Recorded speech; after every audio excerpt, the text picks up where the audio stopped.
अच्छा जी, last time हमने किया था कि मेजरमेंट ऑफ चार्ज जो स्टूडेंट्स का अभी रह गया है। आज वहीं से स्टार्ट करते हैं कि measurement of charge on electron by Millikan's oil drop method. ठीक है, तो लास्ट टाइम हम लोगों ने यहाँ तक कर लिया था कि रदरफोर्ड का जे थॉमसन का एक्सपेरिमेंट था measurement of E/m value of electron. ठीक है, यानी कि आपने चार्ज टू मास वैल्यू हमने कैलकुलेट की थी। ये आपके पास डिस्चार्ज ट्यूब है। डिस्चार्ज ट्यूब के अंदर यहाँ पर हमने इलेक्ट्रिक फील्ड और मैग्नेटिक फील्ड अप्लाई करते हुए और उन दोनों को फील्ड्स को इस तरह से एडजस्ट किया था कि आपके पास जो है इलेक्ट्रॉन्स बिल्कुल स्ट्रेट पाथ में ही मूव करेंगे आपके पास जो है पोजीशन P1 के ऊपर।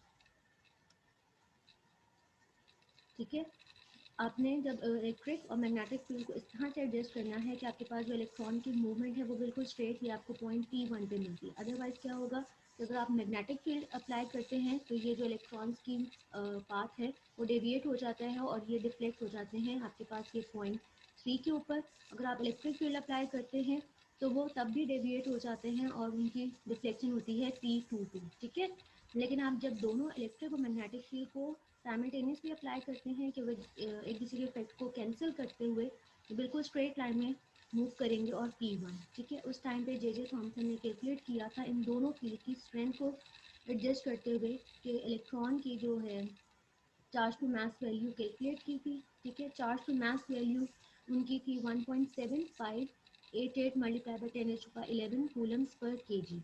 ठीक है, इसका मतलब ये है कि 1 केजी अगर आपके पास इलेक्ट्रॉन हो तो उसके ऊपर चार्ज कितना है 1.7588 कूलम। ठीक, नेक्स्ट अब हमारे पास है measurement of charge on electron. ठीक है, यानी अभी हमने कैलकुलेट किया है चार्ज ओवर मास। ठीक है, चार्ज टू मास रेशो। अब हमारे पास जस्ट हमने चार्ज कैलकुलेट करना है कि इलेक्ट्रॉन के ऊपर चार्ज कितना होता है। ठीक है, तो उसके लिए अब आपके पास जो है वो मिल्किन्स ऑयल ड्रॉप मेथड है। ये बेसिकली जो साइंटिस्ट है मिल्किन्स इन 1909 में इन्होंने ये परफॉर्म किया था एक्सपेरिमेंट। और एक इलेक्ट्रॉन के ऊपर सिंपल सी अरेंजमेंट उन्होंने सेटअप था। ठीक है, उसके अंदर उन्होंने कैलकुलेट किया था कि एक इलेक्ट्रॉन के ऊपर कितना चार्ज होता है। तो उसके लिए ये आपके पास मेटालिक चैम्बर है। ठीक है, ये फिगर 5.8 में कि Millikan's oil drop method for determination of charge electron. ठीक है, ये आपके पास मेटालिक चैम्बर के अंदर यहाँ पे आपको ये 2 प्लेट्स नज़र आ रही हैं, ये वाइट कलर की। ये आपके पास बेसिकली इलेक्ट्रोड्स हैं, ये ए है और ये ए डैश है। ठीक है, ये आपके पास इलेक्ट्रोड है, ये पॉजिटिव वाला है और ये आपके पास नेगेटिव। उसके साथ ही आपके पास यहाँ पर माइक्रोस्कोप, ये आपको एक विंडो नज़र आ रही होगी। इस विंडो से ये माइक्रोस्कोप आपने यहाँ से ये बेसिकली साइंटिस्ट है जो यहाँ से ऑब्जर्व कर रहा है कि ये चैम्बर के अंदर क्या होगा। ठीक है, यहाँ से वो ऑब्जर्व करेंगे। और साथ में ये आपके पास एटोमाइज़र है। एटोमाइज़र बिल्कुल सेम आपके पास जैसे स्प्रे बॉटल होती है। ठीक है, तो इसके अंदर ऑयल है। यहाँ से आप इसको स्प्रे करोगे तो ये ऑयल के ड्रॉपलेट्स यहाँ से मूव करेंगे। अब ये जो आपका ए प्लेट है, ये वाला इलेक्ट्रोड है, इसके अंदर आपके पास एक होल है। ठीक है, ये होल बेसिकली क्या होगा कि यहाँ से जब आप ऑयल को स्प्रे करते हैं तो यहाँ से ये ऑयल नीचे की तरफ डाउनवर्ड मूव करेगा। ठीक है, इन प्लेट्स के दरमियान में ग्रेविटी की वजह से ये डाउनवर्ड फॉल करेगा। ठीक, और यहाँ पे आपके पास ये आपको नज़र आ रहा होगा, यहाँ पे एक्सरेज हैं। ठीक है, तो इस तरह से अब इसके अंदर बेसिकली इलेक्ट्रॉन को उन्होंने किस तरह से डिटर्मिन किया था कि चार्ज कितना होता है इलेक्ट्रॉन के ऊपर। तो सबसे पहले उन्होंने क्या किया था कि आपके पास यहाँ पर कि a fine spray of oil droplet is created by an atomizer. आपने यहाँ से स्प्रे बॉटल से एटोमाइजर से ऑयल ड्रॉपलेट्स को स्प्रे किया। ठीक है, फ्यू जो ड्रॉपलेट थे passes through the hole in the top plate. यहाँ टॉप प्लेट से कुछ जो है वो पास कर जाएंगे। ठीक है, यहाँ से पास करते हुए आपने एक ऑयल ड्रॉपलेट को जो है ऑब्जर्व करना है थ्रू अ माइक्रोस्कोप। ठीक है, ये जो है ऑयल ड्रॉपलेट वो बिल्कुल आपको ऐसे लगेगा जैसे bright speck against the dark background. वो आपको ब्राइट लगेगा, पीछे एक डार्क बैकग्राउंड होगा।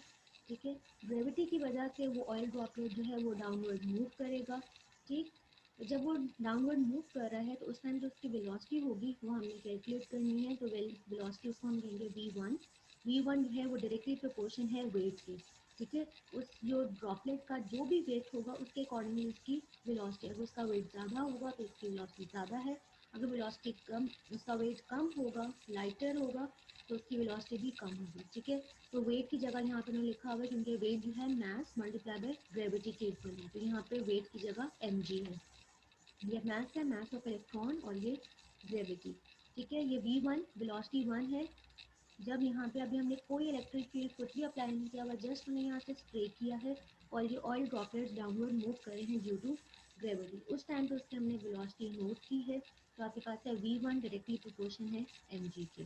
ठीक, फिर नेक्स्ट आपने क्या करना है, after that the air between the electrode is ionized by X-rays. फिर आपने एक्स-रेज की हेल्प से क्या करना है, यहाँ पे जो एयर है इस मेटालिक चैम्बर के अंदर, उसको आपने आयनाइज करना है। ठीक है, आयनाइज किस तरह से करेंगे कि उसमें से कुछ जो इलेक्ट्रॉन्स है वो रिमूव हो जाएंगे। ठीक है, जो एयर है वो चार्ज हो जाएगी। ठीक है, उसमें जब इलेक्ट्रॉन रिमूव होंगे एयर में से, तो वो आपके पास क्या हो जाएगा, केटाइंस बन जाएंगे, केटाइंस होंगे और साथ में फ्री इलेक्ट्रॉन्स हैं। ठीक, उसके बाद आप क्या करेंगे, now connect A and A dash, यानी कि आपने इलेक्ट्रोड्स को कनेक्ट कर देना इलेक्ट्रिसिटी से। ठीक है, बैटरी से। तो क्या करेगा, वो generates electric field with having a strength E, और जो इलेक्ट्रिक फील्ड की स्ट्रेंथ है वो आपके पास ई है। ठीक, अब क्या होगा कि ऑयल ड्रॉपलेट्स डाउनवर्ड फॉल करने की बजाय ग्रेविटी की वजह से जो डाउनवर्ड फॉल कर रहे थे अब वो नहीं करेंगे, बल्कि अब वो अगेंस्ट द ग्रेविटी मूव करेंगे।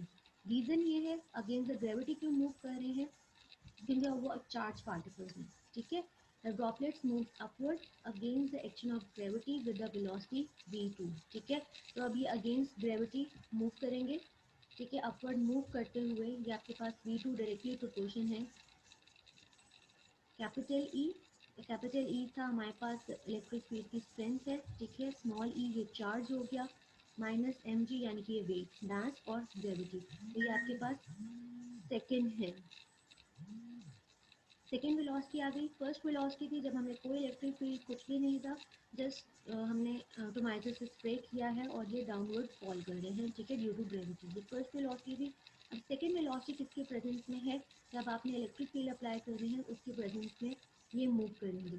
ठीक है, तो ये आपके पास यहाँ पे where E is the charge on electron, capital E और small E is the upward driving force on the droplet due to the applied electric field. Electric field की वजह से क्या होगा, अब इलेक्ट्रॉन जो है ये अपवर्ड मूव करेंगे। ठीक है, अब यहाँ पे हमने बेसिकली एक्सरे से क्या किया था, एयर को आयनाइज कर दिया था। ठीक है, तो मैंने आपको बताया था वहाँ पे अब फ्री इलेक्ट्रॉन्स है और साथ में आपके पास केटाइंस है, और जो इलेक्ट्रॉन्स हैं वो अपवर्ड मूव कर रहे हैं। रीज़न क्या है, क्योंकि जो अपवर्ड प्लेट है वो पॉजिटिवली चार्ज है, तो नेगेटिव इलेक्ट्रॉन्स नेगेटिव पार्टिकल्स हैं। ठीक है, तो वो ऊपर की तरफ अट्रैक्ट होंगे अपवर्ड प्लेट की तरफ। ठीक है, इस वजह से ये अगेंस्ट ग्रेविटी मूव करेंगे, और यहाँ पे अब इनकी वेलोसिटी जो है वो v2।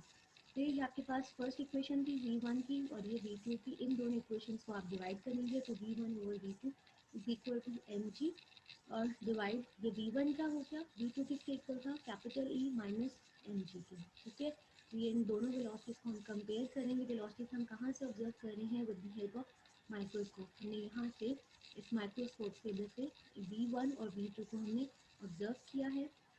ठीक है, हमारे पास v1 की वैल्यू भी है, v2 की भी वैल्यू है। उसके बाद हमें ग्रेविटी की वैल्यू भी पता है। ठीक है, कैपिटल ई जो इलेक्ट्रिक फील्ड जितनी भी आप बैटरी से कर रहे हैं वो हो जाएगा। ठीक है, mass of the droplet can be determined bye wearing the electric field in such a way that a droplet is suspended in the chamber. आपने अब ये मास किस तरह से फाइंड आउट करना है, कि आपने इलेक्ट्रिक फील्ड को इस तरह से एडजस्ट करना है कि जो ऑयल ड्रॉपलेट है वो चैम्बर के अंदर ही रहे। ठीक है, तो उसको एडजस्टमेंट से आप उसकी मास की वैल्यू भी फाइंड आउट कर सकते हैं। ठीक है, ये सारी वैल्यूज आपके पास आ गई, ग्रेविटी वैल्यू भी पता है, मास की वैल्यू भी पता है, कैपिटल ई भी पता है, तो आप स्मॉल ई फाइंड आउट कर सकते हैं। ठीक है, तो यहाँ पे लिखा है by changing the strength of electric field को चेंज करने से Milton found that the charge on each droplet was different. ठीक है, जो ऑयल ड्रॉपलेट्स थे उनके ऊपर चार्ज डिफरेंट हो सकता है, किसी के +1 हो, किसी के +2, यानी कि एक इलेक्ट्रॉन लूज किया हो, 2 इलेक्ट्रॉन लूज किया तो +1 +2 +3। ठीक है, तो उनके ऊपर चार्जेस जो थे वो डिफरेंट थे। The smallest charge which he found was 1.59 multiplied by 10 raised to the minus coulomb. ठीक है, ये सबसे स्मॉलेस्ट चार्ज था, यानी कि जब एक इलेक्ट्रॉन है तो उसका चार्ज कितना है 1.59 multiplied by 10 raised to the minus 19 coulomb, which is very close to the recent value, यानी कि जो अब वैल्यू कैलकुलेट की गई है वो है 1.6022 multiplied by 10 raised to the minus 19 coulomb. Milton's ने ये कैलकुलेट की थी, अब जो है वो ये, लेकिन बहुत ही क्लोज वैल्यू है।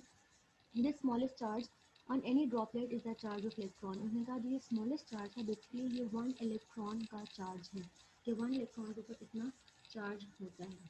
ठीक है, तो दी अदर उन्होंने कहा था कि जो सारे ड्रॉपलेट्स के ऊपर डिफरेंट चार्जेस का मतलब क्या है, the other drops having more than 1 electron on them. इसका मतलब है कि जो बाकी ड्रॉपलेट्स थे उनके ऊपर एक से ज़्यादा इलेक्ट्रॉन्स थे, डबल हो सकता है, ट्रिपल हो सकता है the amount of the charge. वो चार्ज पे डिपेंड करता है कि 1 इलेक्ट्रॉन है, 2 इलेक्ट्रॉन है या 3 इलेक्ट्रॉन जितने भी। The charge present on electron is the smallest charge electricity that has been measured so far. Basically electricity क्या होता है, फ्लो ऑफ 3 इलेक्ट्रॉन्स. तो एक इलेक्ट्रॉन का चार्ज ही बेसिकली आपकी स्मॉलेस्ट इलेक्ट्रिसिटी का चार्ज है. ठीक है, इस तरह से अब आपने चार्ज भी कैलकुलेट कर लिया. चार्ज ओवर मास की वैल्यू भी जे जे थॉमसन ने कैलकुलेट की थी. चार्ज ओवर मास की वैल्यू कितनी थी आपके पास थी 1.7588 मल्टीप्लाई बाय 10⁻11 कूलम्स पर केजी. ये आपके पास है ई ओवर एम वैल्यू. ये जे जे थॉमसन की कैलकुलेट है. और उसके बाद आपके पास ऑयल ड्रॉपलेट्स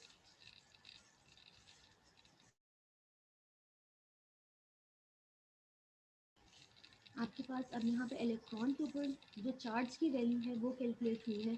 तो वो कितनी उन्होंने कैलकुलेट की थी 1.59. लेकिन जो अब रिसेंट सही वैल्यू है वो आपके पास 1.6022 मल्टीप्लाई बाय 10⁻11 कूलम. ठीक है, अब इन दोनों वैल्यूज़ की हेल्प से हम क्या कैलकुलेट करेंगे, मास ऑफ इलेक्ट्रॉन के. इलेक्ट्रॉन का मास कितना होता है आपके पास ई ओवर एन वैल्यू जे जे थॉमसन के एक्सपेरिमेंट से.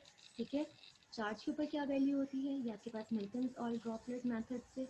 अब यहाँ से हम मास ऑफ इलेक्ट्रॉन को कैलकुलेट कर सकते हैं. और मास ऑफ इलेक्ट्रॉन आपके पास इस इक्वेशन को रीअरेंज करेंगे आप, तो आपके पास मास ऑफ इलेक्ट्रॉन है which is 9.1095 multiply by 10⁻31 kg.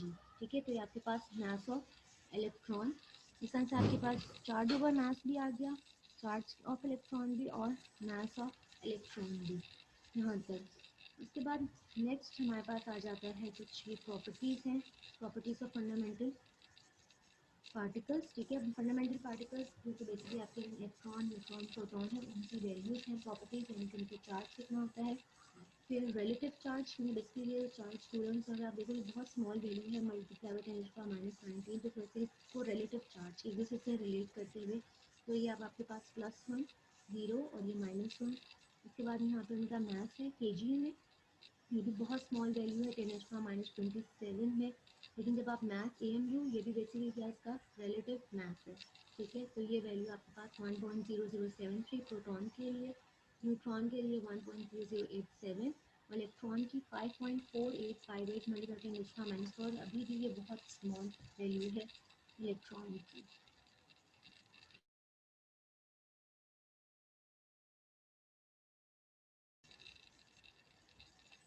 यहाँ पे चार्ज था प्रोटॉन का कूलम्स में. ये रिलेटिव चार्ज है, रिलेटिव चार्ज के साथ कोई भी वैल्यू नहीं है, जस्ट +1 -1 और 0. ठीक है, फिर मास आपका केजी में. उसके बाद मास जो ये बेसिकली रिलेटिव मास है और ये ए एन यू में.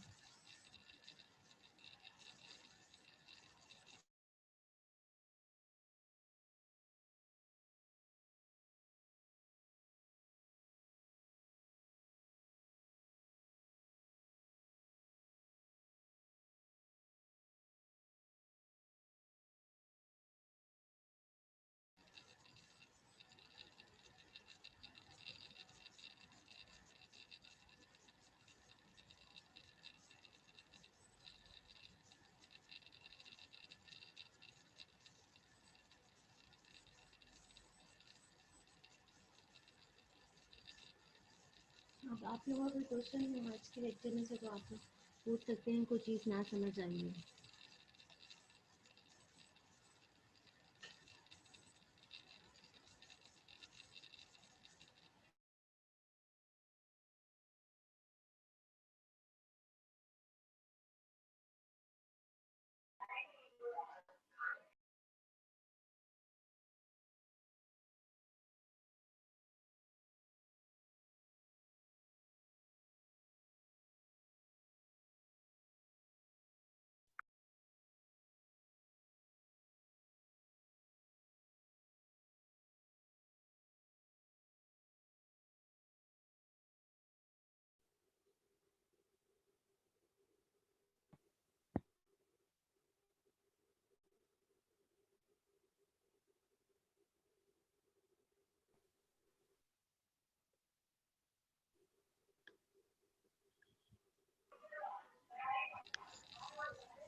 मिस वो ड्रॉपलेट्स ऊपर को क्यों मूव करते हैं?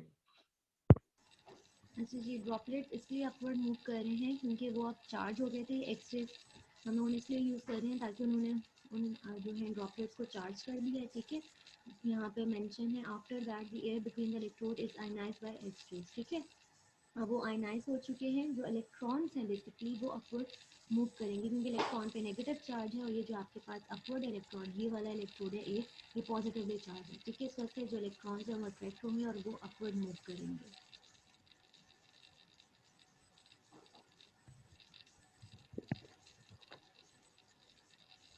क्लियर है अब आपको?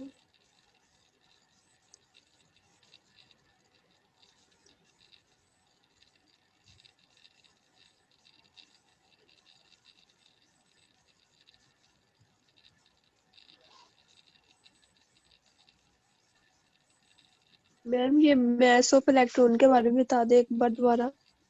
मास ऑफ इलेक्ट्रॉन, अच्छा जी, ये मास ऑफ इलेक्ट्रॉन ये E/m वैल्यू जो जे थॉमसन के प्रैक्टिकल से थी कि 1.7588 मल्टीप्लाई 10⁻11 कूलम्स पर केजी। ठीक है, ये आपके पास आ गई चार्ज ओवर मास। ठीक,